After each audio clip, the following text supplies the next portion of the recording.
계시록 13장 1절에서 15절까지의 말씀 우리 함께 읽겠습니다. 내가 보니 바다에서 한 짐승이 나오는데 뿔이 10이요 머리가 7이라.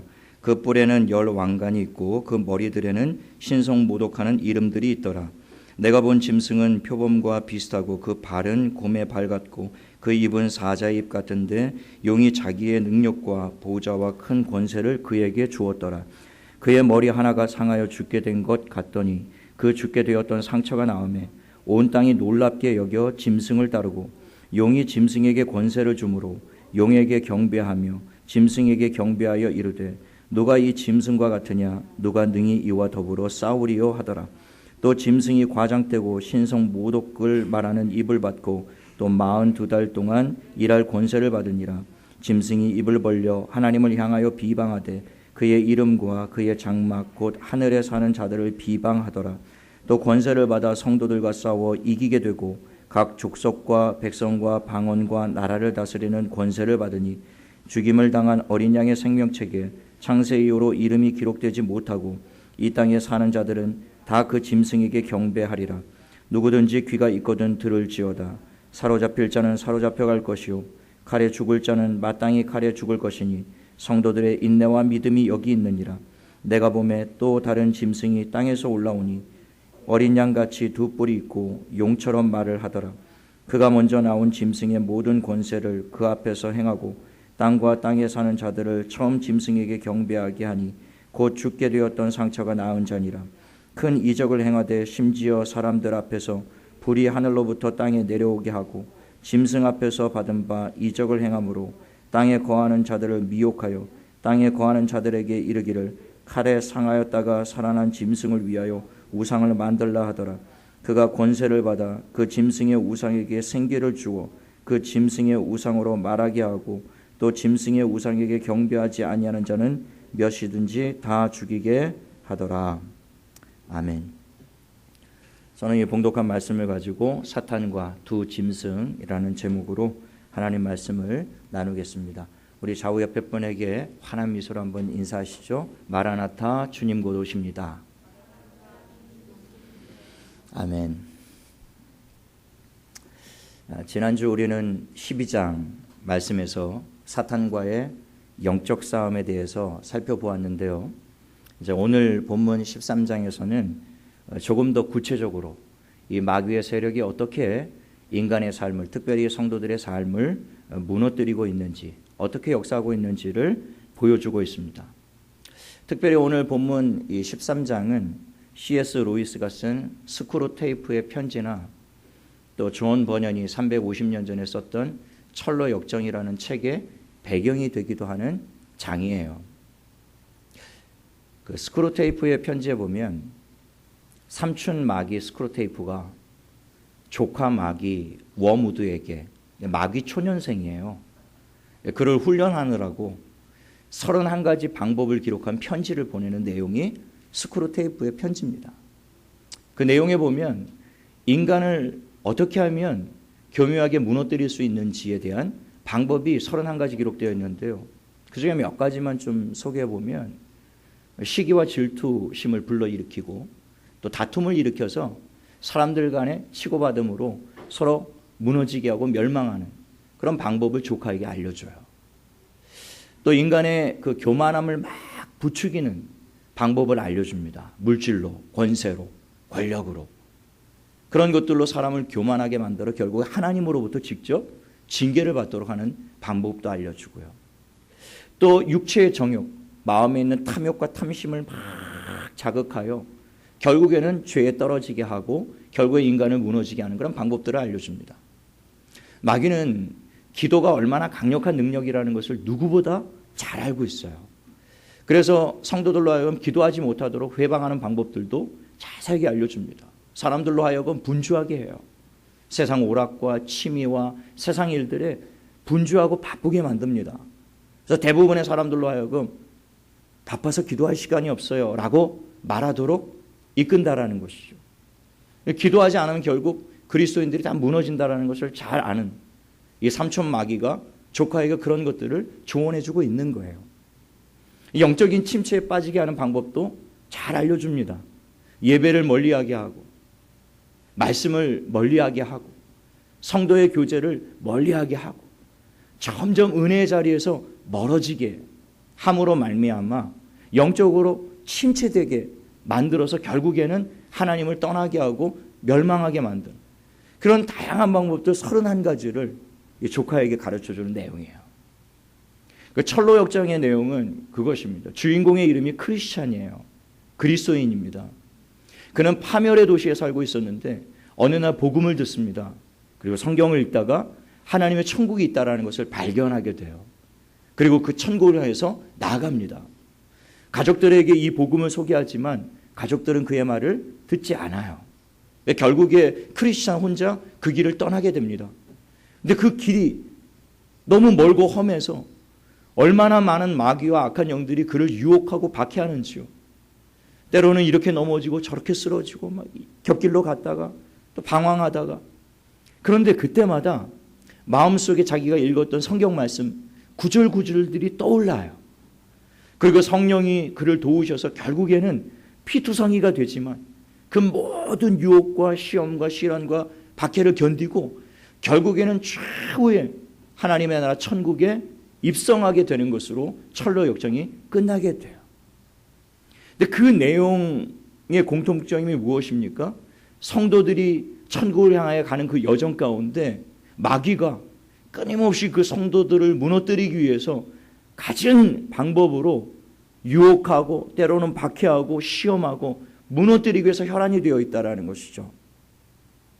그런 두 권의 책의 내용이 바로 오늘 우리가 읽은 그 13장의 내용을 배경으로 하는 내용이라는 거예요. 오늘 우리가 읽은 본문이 바로 그런 내용들을 담고 있다는 것입니다. 오늘 본문도 지난주와 마찬가지로 용이 등장을 해요. 지난주에 용이 옛뱀, 마귀, 사탄이라고 했죠. 온 천하를 꿰는 자로 할 수만 있다면 교회와 성도의 삶을 무너뜨리기 위해 우리 집사님 기도하신 대로 우는 사자처럼 삼킬 자를 찾기 위해 혈안이 되어 있는 자가 그 사탄이에요. 용입니다. 오늘 본문에는 그 사탄이 홀로 일하지 않고 지난번에는 악한 영들을 통하여 역사했는데 오늘 본문에는 두 짐승을 불러 교회와 성도들의 삶을 무너뜨리려 합니다. 그 짐승들이 누구인지를 오늘 본문을 통해서 우리가 보기를 원하는데요. 오늘 본문 1, 2절에 보면 첫 번째 사탄이 불러낸 짐승이 바다에서 올라옵니다. 여기서 바다는 이 세상을 의미하는 거예요. 그러니까 이 짐승이 이 세상 속에 있다라는 뜻이에요. 이 세상 가운데 짐승 하나를 부릅니다.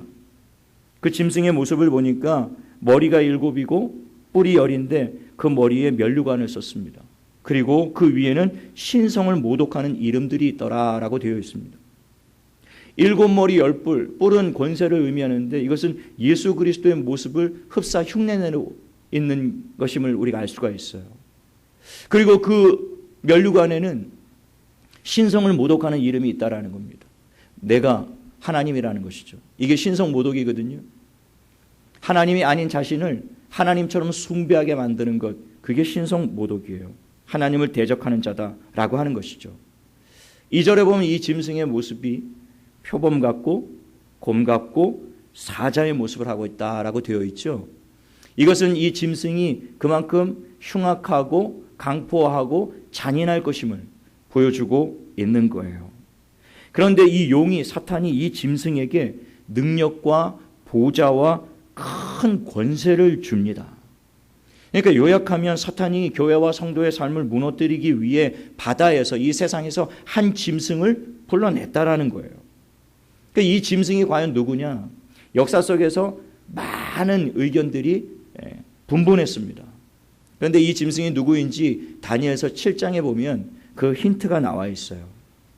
바벨론 왕 벨사살 원년에 다니엘이 꿈을 하나 꾸게 되는데요. 그 꿈에서 바다에서 올라오는 4짐승을 보게 됩니다. 그런데 그 4짐승 중에 첫 번째 짐승은 사자와 같다라고 되어 있고요. 두 번째 짐승은 곰과 같고, 세 번째 짐승은 표범과 같고, 네 번째 짐승은 10뿔을 가졌다라고 되어 있어요. 그러니 이 다니엘이 꾼 꿈과 지금 사도 요한이 보고 있는 이 계시의 말씀이 일치하고 있다라는 거 똑같죠?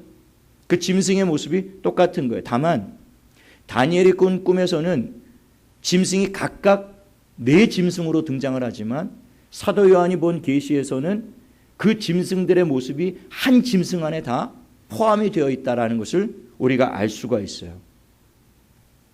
이 네 짐승이 무엇을 상징하는가? 그것이 다니엘서 7장 17절에 보면 이렇게 되어 있습니다. 그 네 큰 짐승은 세상에 일어날 네 왕이라 이렇게 되어 있어요. 그러니까 다니엘서에 등장하는 네 짐승은 네 왕, 네 나라를 상징하는 것임을 알 수가 있어요. 이 다니엘서 전체의 내용을 종합해 보면 이 네 나라, 네 왕은 누구를 상징하냐면 역사 속에서 끊임없이 하나님의 백성 이스라엘을 대적해왔던 민족들임을 알 수가 있습니다. 다니엘이 이 꿈을 꾼 시대에 이스라엘 백성들을 무너뜨렸던 나라가 바로 바벨론이었어요. 그리고 그 이후에 바벨론을 이어서 이스라엘 백성들을 괴롭혔던 나라가 바로 메데 바사입니다. 페르시아 제국. 그 뒤에 일어났던 세 번째 나라가 헬라 제국이에요. 그리고 마지막 네 번째 일어났던 나라가 로마 제국입니다. 그래서 예수님이 오셨을 때 로마 제국이 이스라엘을 통치하고 있었죠. 그러니까 이들의 공통점은 하나같이 역사 속에서 끊임없이 하나님의 백성 이스라엘을 대적했던 원수들임을 알 수가 있어요. 그러니까 이 다니엘서의 말씀을 통해서 오늘 이 짐승이 누구인가를 우리가 알 수가 있는 것이죠. 하나님의 백성을 대적하는 세상 나라, 교회와 하나님의 백성 성도들을 무너뜨리기 위해서 혈안이 되어 있는 자들이 바로 짐승이라는 거예요. 다니엘서는 네 짐승이 등장하고 있지만 오늘 본문에서는 그 모든 짐승들이 한 짐승에 포함됐다는 것은 그만큼 마지막 때에 나타날 짐승이 그만큼 더 강력한 권세와 능력으로 세상을 지배하고 성도들을 무너뜨리기 위해 역사할 것이다 라는 것을 지금 보여주고 있는 거예요. 그래서 이 사도 요한 시대에는요, 이 짐승이 네로 황제였고 또 도미티안 황제였습니다. 왜냐하면 사단으로부터 이 황제들이 엄청난 권세와 보좌와 능력을 받아가지고는요, 그 당시 때 수많은 교회를 박해하고 수많은 그리스도인들을 잡아 죽였기 때문이에요. 사도 요한도 박해를 받고 밤모섬에 집은 유배를 갔다가 거기서 계시의 말씀을 받고 있지 않습니까? 매일매일이 이 로마 황제로부터 모든 교회와 성도들이 탄압을 받고 박해를 받고 죽임을 당하는 그런 일들이 있었다고요. 그래서 그 시대에 요한계시록 짐승은 이 계시의 말씀을 받았을 때 그 시대의 성도들은 이 짐승이 누구를 말하고 있는지 대번에 알아들었을 겁니다. 아, 이것은 도미티안 황제를 말하고 있구나. 그런데 시대마다 이 짐승은 각기 모습을 다 달리하고 나타났어요. 어느 때는 히틀러의 모습으로 유태인 600만 명을 학살하지 않았습니까? 하나님의 백성들을 잔인하게 살해한 자로 등장을 하기도 하고, 때로는 이데올로기, 공산주의로 나타나기도 합니다. 그 이념으로 세계를, 교회를 탄압하고 말살하고 박해하기에 혈안이 되었던 이념 아닙니까? 어느 시대에는 로만 카톨릭, 특별히 교황을 이 짐승으로 해석하기도 했습니다. 특별히 중세 시대의 종교개혁자 마틴 루터나 존 칼빈은 정확하게 그렇게 해석을 했어요. 이 본문에 등장하고 있는 짐승은 로만 카톨릭의 교황이다. 왜냐하면 너무 큰 권세와 막강한 능력을 가지고 있었거든요. 그리고 개신교회를 얼마나 핍박하고 탄압했는지 몰라요. 수많은 사람들을 잡아 죽이고요, 처형하고요. 성도들이 가지고 있는 성경을 전부 다 뺏어서 성도들이 가지고 있는 성경을 전부 다 불태웠습니다. 이거는 사제들, 교부들만 가지고 있어야 된다. 그리고 설교 시간에도 라틴어로 알아듣지도 못하는 이야기를 해서 사람들을 현혹하고 미혹해서 진리에서 떠나도록 하는 자들이 교황과 사제들이었다고요, 중세시대. 그래서 종교개혁자들은 저들이 바로 오늘 본문에서 말하고 있는 짐승이다, 이렇게 해석하기도 했어요. 어느 시대는 물질주의, 황금 맞는, 돈이 최고다, 이런 사상으로 물들이기도 하고요. 때로는 쾌락주의, 한평생 뭐 있나, 놀고 먹고 마시고 즐기는 것, 그게 인생 아니냐.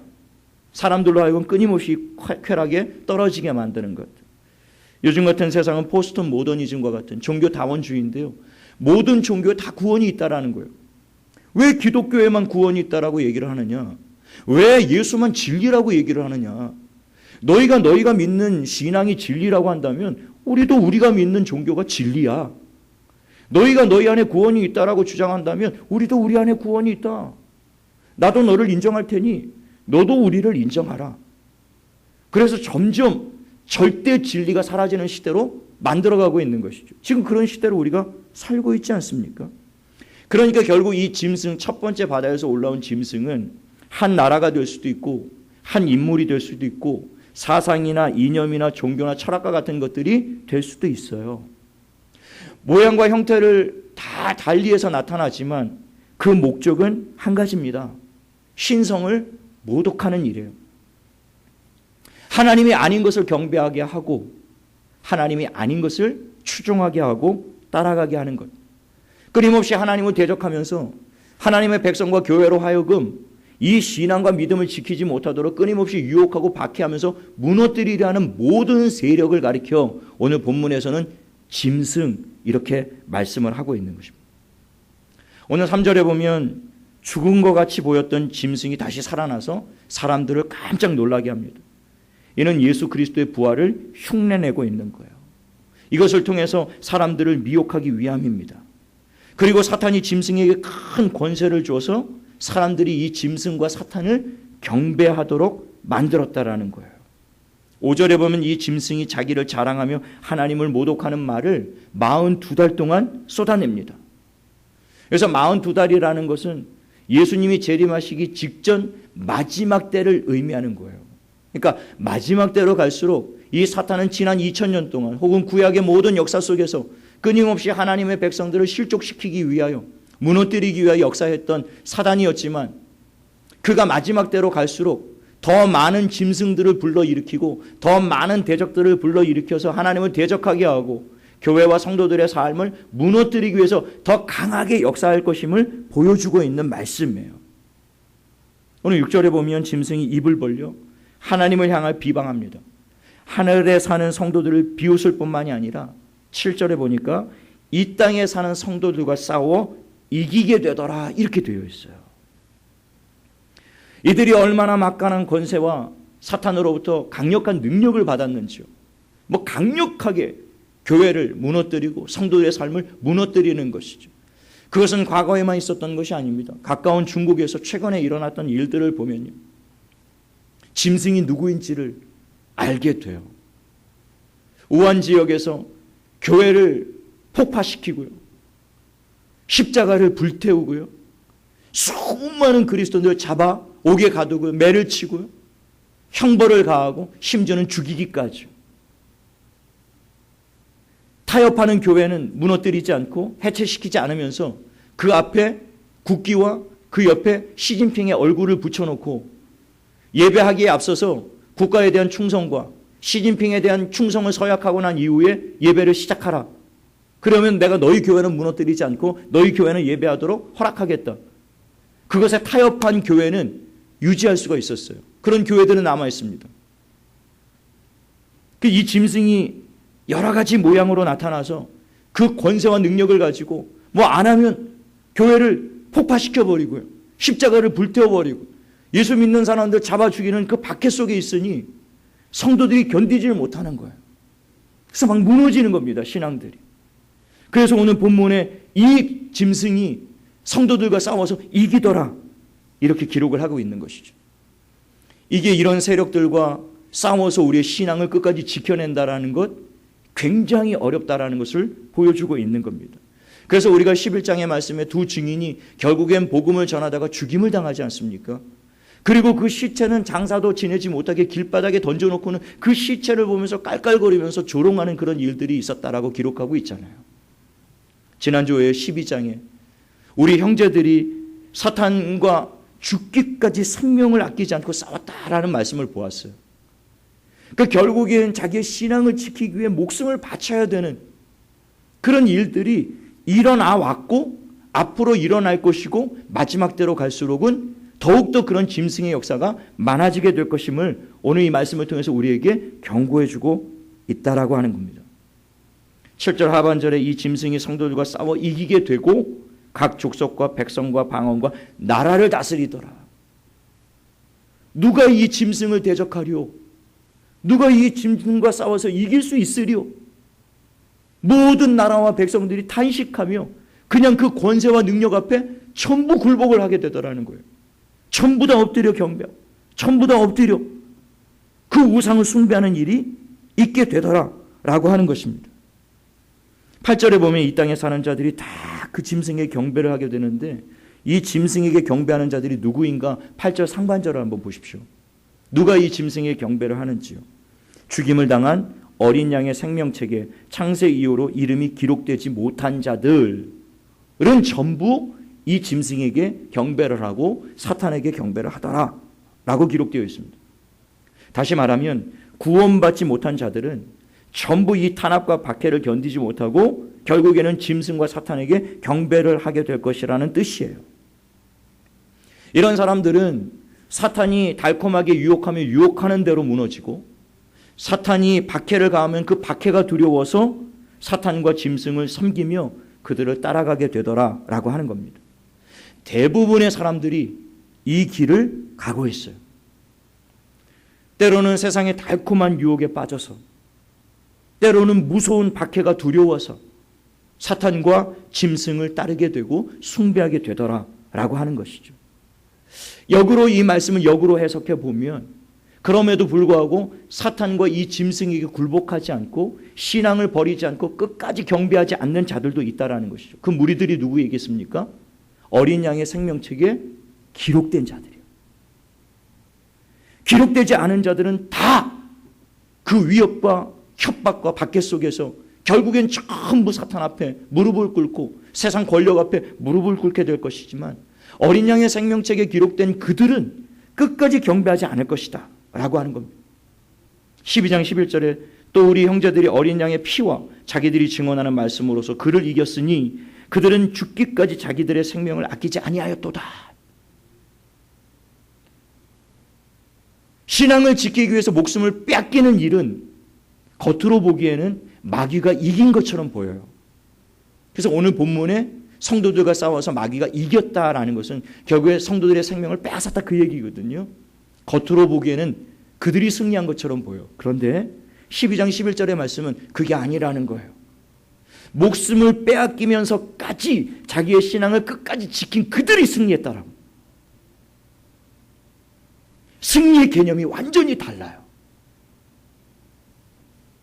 끝까지 이 신앙을 굽히지 않은 자들, 어떠한 유혹과 박해 속에서도 물러서지 않은 자들, 사단과 이 세상의 권력 앞에 무릎을 꿇지 않고 머리를 숙이지 않고 오직 살아계신 하나님만을 경배하는, 그 하나님만을 섬기는, 그래서 박해를 당할 수도 있고 매를 맞을 수 있고 고난을 당할 수도 있고 심지어 죽임을 당할 수도 있지만 성경에서는 그들이 승리한 자들이 선포를 하고 있는 것입니다. 저는 끝까지 이 세상 앞에 굴복하지 않고 어떤 유혹과 박해 속에서도 흔들리지 않는 믿음으로 승리하는 우리 한생명교회 모든 성도들이 될 수 있기를 예수님의 이름으로 축원합니다. 9절에 누구든지 귀가 있거든 들을지어다. 여러분, 이 세상에는 두 갈래 길이 있습니다. 하나는 마귀와 이 세상을 따르는 멸망의 길이고 또 하나는 우리 주님을 따르는 생명의 길이에요. 주님도 마태복음 7장 13절 14절에서 이렇게 말씀하셨습니다. 세상에 두 갈래 길이 있다고. 그런데 너희는 좁은 문으로 들어가라. 멸망으로 인도하는 문은 크고 그 길이 넓어 그리로 들어가는 자가 많고 생명으로 인도하는 문은 좁고 길이 협착하여 찾는 자가 적음이니라. 세상에는 넓은 길이 있고요, 좁은 길이 있습니다. 그 좁은 길은 십자가의 길이고 고난의 길이고 주님을 따르는 길이에요. 그런데 많은 사람들은 이 길로 가려 하지 않습니다.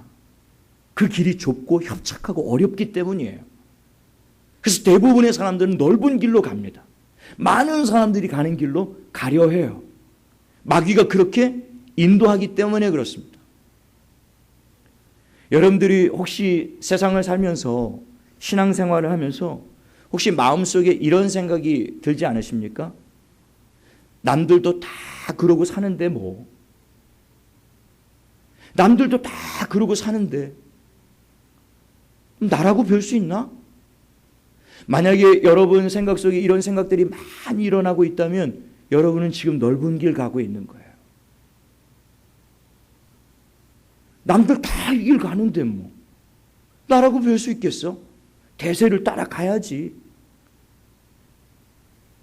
그러나 만일 여러분들이 가는 그 길에서 왜 나만 이래야 하지? 왜 나만 이 길을 가야 되지? 나만 왜 말씀대로 살아야 돼? 나만 왜 이렇게 경건하게 살아야 돼? 나만 왜 이 세상과 타협하지 않고 이렇게 말씀대로 이렇게 희생하고 헌신하고 나만 왜 이 무거운 십자가를 놓지 못하고 끝까지 나는 이 길을 걸어가야 되지? 주위를 둘러보는데 사람들이 별로 없다면 여러분들 잘 가고 계시는 거예요. 그 길로 계속 가셔야 돼요. 그 문이 크고 그 길이 넓은 그 길은 멸망으로 인도하는 길이다. 여러분들이 가는 길이 둘러봐도 사람이 없고 나 혼자인 것 같고 세상 속에서 직장 속에서 가정 속에서 나만 왜 이 십자가를 붙잡고 나만 왜 이 고난 속에서 나만 왜 이 믿음을 지키려고 이렇게 몸부림치며 살아가고 있나 도대체. 편하게 살고 싶다. 남들처럼. 나도 그렇게 살고 싶어. 여러분 만약에 그런 길을 걸어가고 있다면 잘 가고 계시는 거예요. 계속 그 길을 가셔야 돼요. 마귀와 짐승 이 세상은요. 성도들로 하여금 끊임없이 이 세상 가치를 따라 살도록 유혹하고 있습니다.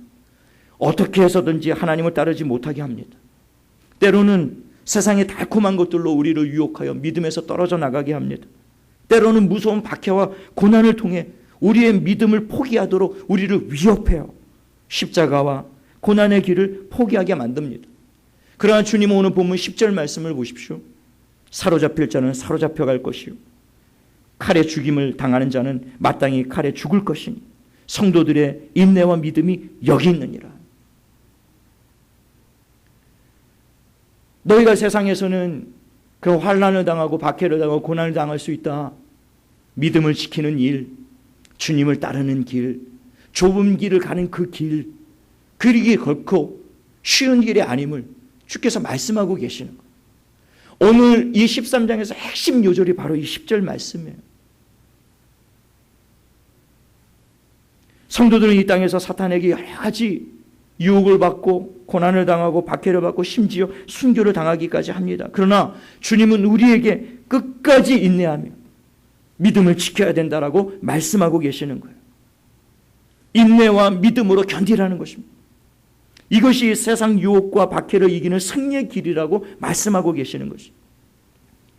요한일서 5장 14절에 보면 무릇 하나님께로부터 난 자마다 세상을 이기느니라. 세상을 이기는 승리는 이것이니 우리의 믿음이니라. 우리의 믿음, 하나님을 굳게 믿는 믿음이 세상을 이기게 한다라는 겁니다. 견디기 힘든 시험이 오고 고난이 다가올지라도 그러면 그럴수록 우리는 더욱 눈을 들어 하나님을 바라보아야 된다라고 말씀하고 계시는 거예요. 요한일서 4장 4절에 자녀들아 너희는 하나님께 속하였고 또 그들을 이기었나니 이는 너희 안에 계신 이가 세상에 있는 자보다 크심이라. 너희는 하나님께 속하였고 세상에 속한 자들이 아니라 하나님께 속한 자들은 세상을 이길 수 있다라는 거예요. 왜죠? 세상보다 크신 분이 우리 안에 계시기 때문인 것입니다. 저와 여러분 안에 세상보다 크신 주님이 계신 줄로 믿으시기를 바랍니다. 우리 안에 문제보다 크신 주님, 세상보다 크신 주님, 세상의 그 어떤 권세와 그 어떤 능력을 가진 자보다 우리의 힘으로는 도저히 싸울 수 없고 우리의 힘으로는 도저히 대항할 수 없고 다른 선택의 길이 없이 결국엔 박해를 당하고 죽임을 당할 수밖에 없는 우리는 연약한 모습으로 그게 죽어질 수도 있지만 그럼에도 불구하고 그 안에 크신 주님이 있는 자들은 그 주님을 바라보고 끝까지 견디고 이기고 승리하라는 것입니다. 너희가 세상에서는 환난을 당하나 담대하라. 내가 세상을 이겼노라. 세상을 이기신 주님이 우리 안에 계십니다. 그 주님을 바라보면 승리하는 길이 열린다는 것입니다. 그 주님을 바라보아야 돼. 현재의 고난은 장차 다가올 영광과 촉히 비교할 수 없다. 우리 앞에 어떤 고난이 있어도요, 어떤 환난과 어떠한 시험이 있어도요, 장차 주님이 우리에게 주실 그 영광하고는 비교할 수 없는 것이죠. 그 영광을 바라보아야 된다라는 것. 그 영광을 바라보고 내 안에 계신 크신 주님을 의지하면 저와 여러분이 이 세상 가운데 승리할 줄로 믿게 되시기를 예수님의 이름으로 축원합니다. 축원합니다. 내 안에 계신 크신 주님을 바라보아야 돼요. 오늘 11절에 사탄이 또 다른 짐승을 불러올립니다. 그 짐승은 땅에서 올라오는데요, 이 짐승의 모습은 어린 양과 같다라고 되어 있어요. 그러니까 바다에 올라오는 짐승과 마찬가지로 예수 그리스도를 흉내내고 있는 것이죠. 이 두 번째 짐승의 정체가 무엇인지 요한계시록 20장 10절을 보면 정확하게 기록이 되어 있습니다. 또 그들을 미혹하는 마귀가 불과 유황못에 던져지니 거기는 그 짐승과 거짓 선지자도 있어 세세토록 밤낮 괴로움을 받으리라. 마지막 최후의 심판 때 하나님이 오늘 이 본문에 등장하고 있는 마귀와 두 짐승을 영원히 타는 불못에 던지시겠다. 최후 심판이에요. 던지시겠다라고 하는데 거기에 마귀와 그리고 그 짐승 오늘 본문에 나오는 그 짐승을 말하는 거예요. 첫 번째 짐승. 두 번째 짐승은 뭐라고 말씀하고 있냐면 거짓 선지자, 이렇게 이야기하고 있습니다. 그러니까 이 두 번째 짐승이 거짓 선지자라는 사실을 우리는 알 수가 있어요. 12절에 보면 이 두 번째 짐승 거짓 선지자가 땅과 땅에 사는 자들을 미혹하여 처음 짐승을 경배하게 합니다. 여기서 땅과 땅에 사는 자들이라는 것은 땅에 있는 것에만 소망을 두고 사는 자들을 의미하는 거예요. 그러니까 이 두 번째 짐승 거짓 선지자가 사람들을 미혹하여 땅에 있는 것만 바라보도록, 땅과 땅에 있는 것만 바라보고 살도록 사람들을 미혹하더라는 거예요. 그리고 이 두 번째 짐승 거짓 선지자에게 미혹을 받은 자들은 하늘을 바라보는 것이 아니라 땅만 바라보고 살더라는 것이죠. 돈과 명예와 권력과 쾌락, 잠시 있다가 사라져버릴 것들, 썩어질 것들, 육체의 것들, 그런 것들을 하나님처럼 섬기게 만들더라라고 하는 겁니다. 온갖 감언 이설로 사람들을 속여서 물질 제일주의, 황금 만능주의, 쾌락 제일주의. 그래서 디모데후서 3장에는 말세에는 너희가 고통하는 때가 오는데 사람들마다 돈을 사랑하게 될 것이고 자기를 사랑할 것이고 쾌락 사랑할 하나님보다 더한 세상이 오게 될 것이다. 그게 땅만 바라보는 거예요. 자기를 사랑하고 돈을 사랑하고 쾌락 사랑하는 것. 마지막 때는 악한 영들이 이 거짓 선지자들을 불러일으켜서 사람들로 하여금 그런 것들만 바라보고 살도록 만든다라는 것입니다. 이 짐승들은 사람들로 하여금 하늘을 바라보지 못하게 합니다. 오직 땅만 바라보게 해요. 보암직도 하고 먹음직도 하고 탐스러운 것들. 그래서 이 세상이 주는 유혹은요, 탐스러워요. 보암직합니다. 먹음직해요. 달콤합니다. 그런 것들로 우리를 끊임없이 현혹하는 것이죠. 우리를 속이는 거예요. 우리의 육체 일들을 자극하는 것이죠. 그래서 우리의 육신의 정욕, 안목의 정욕, 이생의 자랑을 따라 살도록 끊임없이 우리를 부추기고 있는 것입니다. 요한일서 2장 15절 16절에 보면 이 세상이나 세상에 있는 것들을 사랑하지 말라. 누구든지 세상을 사랑하면 아버지의 사랑이 그 안에 있지 아니하니 이는 세상에 있는 모든 것이 육신의 정욕과 안목의 정욕과 이생의 자랑이니 다 아버지께로부터 온 것이 아니요 세상으로부터 온 것이라. 정확하게는 세상으로부터 온 것, 마귀로부터 왔다 그 얘기예요. 그리고 거짓 선지자로부터 왔다 그 얘기입니다. 육신의 정욕, 우리 눈으로 보는 것들로 우리를 미혹하고 자극하여 세상의 탐스러운 것들, 이생의 자랑거리를 추구하며 끊임없이 살도록 우리를 미혹하는 것이라는 것이죠. 헬라어로 사람을 안드로포스라고 부릅니다. 그 뜻이 무엇이냐면 하늘을 바라보는 자예요.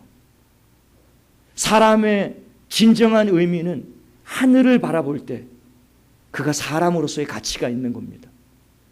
하나님이 하나님의 형상을 따라 우리를 창조하실 때 그런 존재로 처음에 창조하셨어요. 하나님을 바라보고 하나님을 경배하며 하나님과 동행하고 하나님을 사랑하며 철저히 하나님 중심의 삶, 철저히 하나님의 말씀에 순종하는 삶, 끊임없이 하늘을 바라보고 끊임없이 하나님을 기대하고 하나님께 소망을 두고 하나님이 주시는 생명으로, 하나님이 주시는 은혜로, 하나님의 사랑으로, 하나님의 평안으로, 하나님의 능력으로 그렇게 끊임없이 하나님을 의지하여 살도록 우리를 창조했단 말입니다. 그런데 첫사람 아담이 마귀에게 속아 타락하고 난 이후부터는 그 하나님을 바라보지 않게 되었던 것이죠. 모든 인생들이 다 하나님을 떠나고 하나님을 다 버려버린 거예요. 그리고 난 다음에 끊임없이 땅만 바라보며 살게 되었던 것이죠. 지금 이 땅에 마귀에게 잡혀있는 자들은 전부 땅의 것만 바라보고 삽니다. 땅이 전부인 줄 알아요. 이 세상에 있는 것들이 전부인 줄 압니다. 고개를 들지 않아요. 예전에 어떤 사람이 길을 가다가 몇 달러 지폐를 한 장 주운 일이 있었습니다. 어릴 때. 근데 이 아이가 평생을요, 그 이후로부터 땅만 바라보고 살았어요. 또 혹시 누가 흘려놓은 돈이 없을까? 그래서 그가 평생 모은 거, 지금 갑자기 예화를 드는 거라 정확히 그가 몇 개를 주셨는지 모르지만 머리핀이 뭐 10,000몇 개요. 뭐 동전이 뭐 2만 몇 개요. 뭐 지폐가 얼마요. 그 평생 땅만을 바라보며 그가 주워 모았던 것이 그렇게 많더라 라는 예화인데요. 마귀의 유혹이 이와 같은 것입니다. 땅에 있는 것들, 끊임없이 그것들을 바라보며 끊임없이 그것들을 추구하도록 하늘을 바라보지 못하게 만드는 것이죠. 오늘 13절로 15절에 보면 이들 온갖 거짓 기적과 속임수로 사람들을 미혹합니다. 그리고 사람들로 하여금 우상을 숭배하며 살도록 강요해요. 처음에는 달콤한 것으로 유혹을 합니다. 그리고 끝내는 본색을 드러내죠. 15절 하반절을 보십시오. 또 짐승의 우상에게 경배하지 아니하는 자는 몇이든지 다 죽이게 하더라. 결국 마귀의 목적은 한 가지입니다. 처음에는 도적질하기 위해서 처음에는 줍니다. 여러분, 도박이고 이 세상의 유혹은 처음엔 다 달콤해요. 처음에는 우리에게 모든 것을 주는 것처럼 우리를 유혹합니다. 그러나 거기에 현혹되고 미혹되기 시작하면 점점 거기에 빠져들면 결국엔 모든 것을 다 탕진해버리가 말아요. 결국엔 목숨까지 잃어버리게 만드는 것이 마귀의 유혹이라는 겁니다. 처음엔 달콤하게 유혹하지만 끝내는 자기의 본성을 드러내고 말아요. 오늘 2절의 이 짐승의 모습을 사자와 곰과 표범에 비유하고 있다는 사실을 여러분 기억하셔야 돼요. 이들의 한결같은 공통점은 이빨을 감추고 있고 발톱을 숨기고 있다는 것입니다. 이들은 숨기고 있어요. 그리고 결정적인 순간이 오면 발톱을 드러내고 이빨을 드러냅니다. 그렇게 이빨이 드러나고 발톱이 드러나는 순간에는 잡히고 벗어나기가 어려운 때가 돼요. 이미 생명을 빼앗기고 모든 것들을 빼앗길 수밖에 없게 되는 것이죠. 마귀는 천사처럼 등장합니다. 겉모습은 어린 양처럼 보여요. 그래서 이 거짓 선지자의 모습이 어린 양처럼 보이는 거예요. 그러나 주님은 분명히 경고하셨어요. 거짓 선지자를 삼가라. 그는 양의 탈을 쓰고 너희에게 다가오나 그 속에는 노략질하는 이리가 있다. 이빨을 감추고 발톱을 숨기고 있지만 그 속에는 이리가 있는, 겉모습은 광명한 천사처럼 어린 양처럼 순진하게 다가옵니다. 그게 거짓 선지자들의 특징이에요. 이만희와 같은 이런 거짓 선지자들은 너무나 노골적으로 내가 보혜사다, 내가 재림 예수다 이렇게 얘기하니까 너무 분별하기 쉽지 않습니까? 그럼 누가 딱 봐도 저 사탄의 사주를 받은 두 번째 짐승이구나, 거짓 선지자구나 알 수 있어요. 그럼에도 불구하고 수십만 명이 그에게 미혹을 받아 멸망길을 가고 있는 것을 보면 우리에게 이 문제를 쉽게 볼 문제만은 아니라는 것이죠. 그러나 더 문제는요, 이 거짓 선지자들이 교회 안에 들어와 있다는 겁니다. 우리가 수요일날마다 성경개론을 공부하는데 신약개론에서 지금은 사도 바울의 서신서를 계속 공부하고 있습니다. 그 서신서에 보면 사도 바울이 교회를 개척해서 교회를 세우는데요, 복음으로 그들을, 진리로 그들을 가르치고 나면 사도 바울이 떠난 자리엔 어김없이요 이단과 사이비들이 들어옵니다. 거짓 교사들이 들어오고 거짓 선생들이 들어오고 거짓 선지자들이 들어와요. 들어와서 복음을 변질시킵니다. 예수만 믿는 게 전부가 아니라는 거예요. 육체의 일을 부추겨요. 탐심을 부추겨요. 음란을 부추겨요. 그래서 사람들로 하여금, 성도들로 하여금 무너뜨리려 합니다. 초대교회로부터 지금까지요. 우리가 건전한 교회, 정상적인 교회라고 하는 그들 속에도 이 거짓 선지자들이 교묘하게 들어와서 복음을 훼손하고 하나님의 말씀을 변질시키는 자들이 있다란 말입니다. 예수를 믿으면 복 받을 것이다. 예수를 믿으면 출세할 거야. 예수 믿으면 성공할 거야. 예수 믿으면 다 잘 된다. 우리 주님은 능력이 있다. 권세가 있다. 여러분이 교회를 다니면서 목사에게 듣고 싶은 설교를 요구하지 마세요. 내가 듣고 싶은 설교, 나를 위한 설교, 나에게 위로가 되고 복이 되는 설교가 아니라 이 땅의 목사님들이 내가 듣고 싶은 설교가 아니라 내가 들어야 될 말씀을 전하는 목사님이 되게 해주십시오. 그 기도하셔야 돼요. 마지막 때는 자기 사욕을 쫓을 스승을 많이 두고요. 귀가 가려워서 자기의 욕심과 욕망을 부추기는 설교하는 자들에게 몰려갈 것이라고 이야기하고 있어요. 우리가 들어야 될 말씀은 내가 듣고 싶은 말씀이 아니에요. 우리가 들어야 될 말씀을 들어야 돼요. 그래서 오늘 9절 말씀에 귀 있는 자는 들을지어다 이렇게 말씀하는. 세상을 속이는 자들이 너무나 많이 있기 때문에 그렇습니다. 이 세상과 세상에 있는 것들을 사랑하지 말라. 세상을 사랑하는 자는 그 속에 아버지의 사랑이 없다. 넓은 문 넓은 길로 가지 말고 좁은 길 좁은 문으로 들어가라. 고난의 길, 십자가의 길, 그 주님을 따라가야 되는 그 길, 거기가 영생에 이르는 길이다. 남들도 다 그러고 사는데 뭐 괜찮아 다 가잖아 저 길로. 그렇게 우리를 미혹하고 유혹하는 이 세상 가운데 그 길을 따라가지 말라고 끊임없이 성경은 우리에게 경고하고 있단 말입니다. 이빨과 발톱을 숨기고 다가오는 악한 영들에게 여러분 속지 않으셔야 돼요.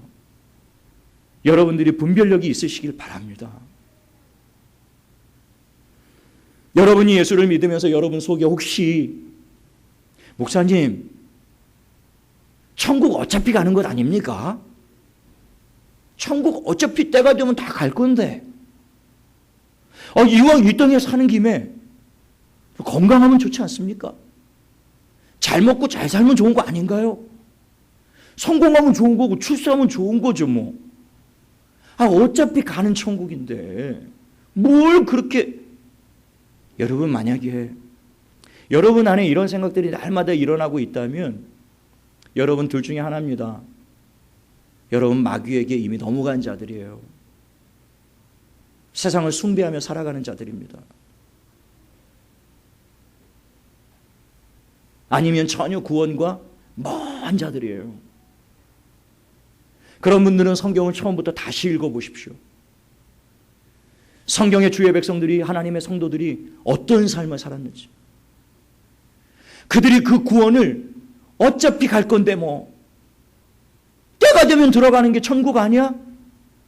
그렇게 살았던 성도들은 단 한 사람도 없었습니다. 달콤한 유혹에 무너지지 않으려고, 세상의 그 협박과 위협과 박해를, 그런 속에서도 내 신앙을 포기하지 않으려고요. 피를 흘리며 죽기까지요. 그래서 11장의 두 증인은 죽임을 당하고 길거리에 버려지고, 12장에서 우리 형제들은 피 흘리기까지 생명을 아끼지 않고, 철로역장에서 크리스찬이 가는 그 여정의 스크루테이프와 같은 마귀가 31가지의 다양한 전술과 전략을 가지고 우리를 때로는 달콤하게 유혹하고 때로는 우리를 위협하고 협박하면서 믿음을 버리도록, 포기하도록, 세상에 굴복하고 엎드리도록, 세상을 숭배하고 경배하도록, 끊임없이 하나님을 바라보지 못하고 땅만을 바라보고 살도록, 우리를 미혹하는 이 세상 가운데서요, 우리 믿음의 선진들은 순교를 당하고 죽임을 당하고 박해를 당하고 매를 맞고 옥에 갇히면서도요, 끝까지 그 우상 앞에 절하지 않고요, 세상의 달콤한 유혹들에 무너지지 않고 세상 달콤한 죄악에 쓰러지지 않으며 끝까지 그걸 견디려고요, 끝까지 어떤 살해 협박을 당해도 끝까지 내 신앙을 포기하지 않으려고요, 피 흘리기까지 싸웠단 말입니다. 세례 요한에까지 천국은 침노하는 자들, 빼앗는 자들의 것이라고 말씀하셨지, 때가 되면 가는 천국, 어차피 가는 천국 아니란 말입니다. 그런 천국은 없어요. 우리가 영적으로 훗날 주님이 오실 때 주님 앞에 서면요, 영적으로 우리 서로를 바라보면 우린 전부 다 피투성이가 되어 있을 겁니다. 만신창이가 되어 있을 거예요. 그 달콤한 유혹과 싸우느라고, 그 위협과 협박과 박해와 싸우느라고, 그런 가운데서 인내와 믿음을 지키며 끝까지 무너지지 않으려고, 그런 상황 가운데서 하나님만 바라보고 하나님만 의지하며 내 안에 계신 그 크신 주님을 의지하며 도와주세요, 붙들어주세요. 영적으로 보면 만신창이가 되어 있는 피투성, 그런 자들이 받아 쓰게 될 것이 면류관이에요. 잘 싸웠다, 끝까지 잘 견뎠다. 저는 저와 여러분들이요, 이 마지막 때로 갈수록 마귀와 두 짐승, 그 모습과 형태를 변화시키며 교묘하게 끊임없이 교회를 무너뜨리고 저와 여러분의 삶을 무너뜨리라는 이 악한 영들의 실체를 잘 분별하시고요, 여러분의 믿음이 달콤한 유혹에 그리고 세상의 위협 앞에 흔들리지 않게 되기를 바라고, 주님 오시는 날까지 좁은 문 좁은 길 가시고요, 끝까지 인내하고 믿음으로 끝까지 승리하는 저와 여러분 되시기를 예수님의 이름으로 축원합니다.